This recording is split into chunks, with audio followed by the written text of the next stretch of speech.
தமிழ்தாய் பாடத்து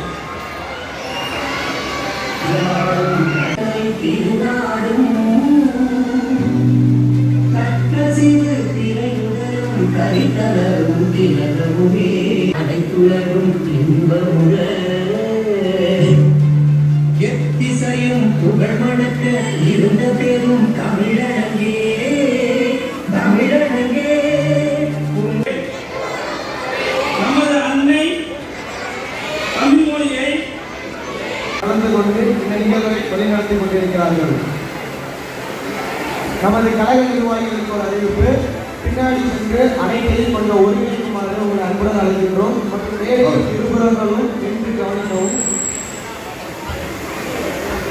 கழக நிர்வாகிகள் தயவு செய்து பின்னால் உள்ள மக்களை கொஞ்சம் ஒழுங்குபடுத்துமாறு கேட்டுக்கொள்ளப்படுகிறது.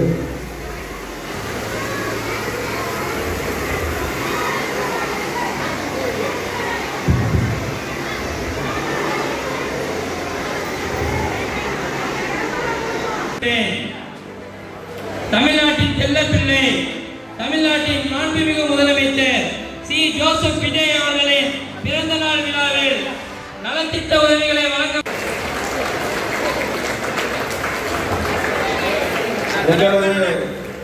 தமிழக வெற்றி கழகத்தின் சார்பாக மாலை மரியாதை செய்யப்படுகிறது.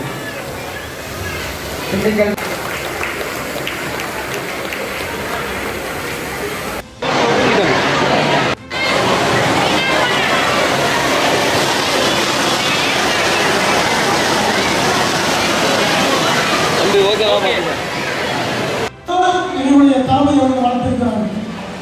4 பேருக்கு நல்லது செய்யணுமே தவிர எந்த ஒரு தீங்கும் தீமையும் செய்யாத தூய்மையான தமிழக வெற்றிகளை தொண்டர்கள் யாருக்கு கேட்டால் அது தமிழக வெற்றிகளுடைய தொண்டர்கள் மட்டும்தான். இன்னைக்கு இது மாதிரி ஒரு நிகழ்ச்சி நடத்தணும்னா இந்த மாதிரி நீங்கள் ஒரு ஸ்டேஜில் உட்கார்ந்துருக்கக்கூடிய பொறுப்பாளர்களை நீங்கள் பார்த்தீங்கன்னா குறைஞ்சது ஒரு 50 வயசுக்கு மேலே தான் இருப்பாங்க.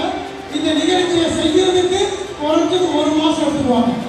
ஆனால் இங்கே உட்கார்ந்து இருக்கக்கூடிய நிர்வாகிகள் சக்தியாக இருக்கட்டும், அவர் சார்ந்த நிர்வாகிகளாக இருக்கட்டும், எனக்கு 2 நாளுக்கு முன்னாடி தான் என்கிட்ட கேட்டாங்க, அண்ணா இந்த மாதிரி தளபதி பிறந்தநாளுக்கு நான் ஒன்றுமே பண்ணலை, ஒரு சாதாரணமாக ஒரு நிகழ்ச்சி கொடுக்குறேன்னா நீங்கள் கண்டிப்பாக வரணும்னு சொன்னாப்புல.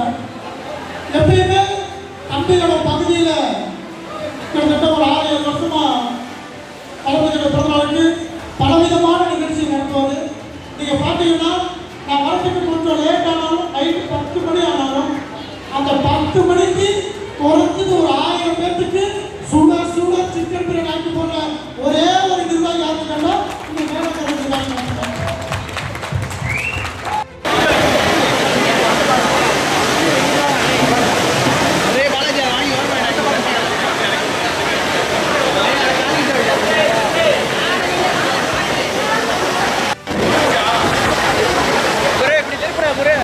அமர்ந்துருங்க. உங்கள் இருக்கையிலேயே நலத்திட்டங்கள் வரும்.